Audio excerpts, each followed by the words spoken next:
आजादी से करीब 15 साल पहले बिहार के निहत्थे क्रांतिकारी युवाओं पर अंग्रेजों ने इस कदर ताबड़तोड़ गोलियां बरसाई कि वो देश के इतिहास का दूसरा सबसे बड़ा नरसंहार बन गया।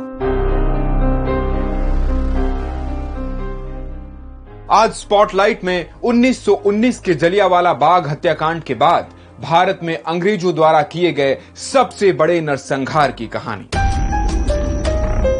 वो 1930 का दशक था जब भारत अंग्रेजों को अपनी मातृभूमि से बाहर निकालने के लिए संघर्ष कर रहा था। एक और महात्मा गांधी की अहिंसक लड़ाई थी तो दूसरी तरफ भगत सिंह जैसे युवा सपूतों के मन में विद्रोह की आग।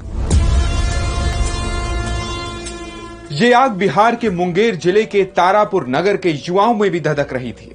इसी दौरान देश में कुछ ऐसी घटनाएं घटी जिनसे यहां के क्रांतिकारियों में विद्रोह भर गया।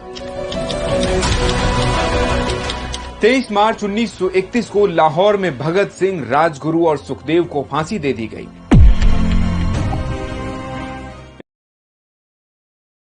इस घटना ने देश के युवाओं को झकझोर दिया। इसके ठीक बाद 1932 की शुरुआत में गांधी इरविन पैक्ट निरस्त होने के बाद महात्मा गांधी को गिरफ्तार कर लिया गया। कांग्रेस को अवैध संगठन घोषित कर नेहरू, पटेल, राजेंद्र प्रसाद जैसे नेता भी बंदी बना लिए गए।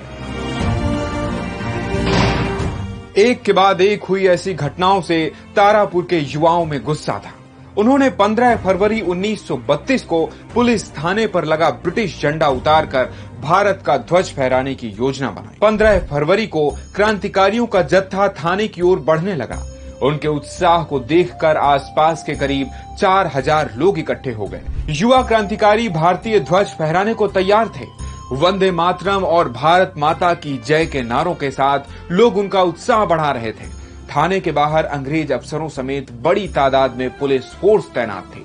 रिपोर्ट्स की माने तो पुलिस को क्रांतिकारियों की योजना पहले ही पता चल चुकी थी। भारी पुलिस बल की मौजूदगी के बावजूद बिना डरे और रुके युवा अपने लक्ष्य की ओर बढ़ रहे थे। विद्रोह को दबाने के लिए एक अफसर ने गोली चलाने के आदेश दे दिए। इसके बाद वहां मौजूद करीब 4000 निहत्थे लोगों पर 75 राउंड फायरिंग की गई। दूसरी तरफ से हो रहे पथराव का पुलिस वालों पर कोई खास असर नहीं हुआ। थोड़ी ही देर में मंजर बदल चुका था। वहां सिर्फ लाशें ही लाशें बिखरी हुई थी। आधिकारिक आंकड़ों के मुताबिक घटना के बाद 34 लोगों के शव मिले। इनमें सिर्फ 13 की पहचान हो पाई, लेकिन माना जाता है कि मरने वालों की संख्या इससे कहीं ज्यादा थी। रिपोर्ट्स बताती हैं कि अंग्रेजों की ओर से की गई तमाम कोशिशों और अंधाधुंध गोली बरसाने के बाद भी वो युवाओं को भारतीय राष्ट्रीय ध्वज फहराने से नहीं रोक पाए। इस मुश्किल घड़ी में भी क्रांतिकारी गोपाल सिंह ने थाने पर तिरंगा फहरा दिया। इन युवाओं के त्याग और समर्पण को देखते हुए 2 साल पहले बिहार सरकार ने इस दिन को शहीद दिवस के रूप में घोषित किया। जनवरी 2021 में मन की बात संबोधन में पीएम मोदी ने भी घटना का जिक्र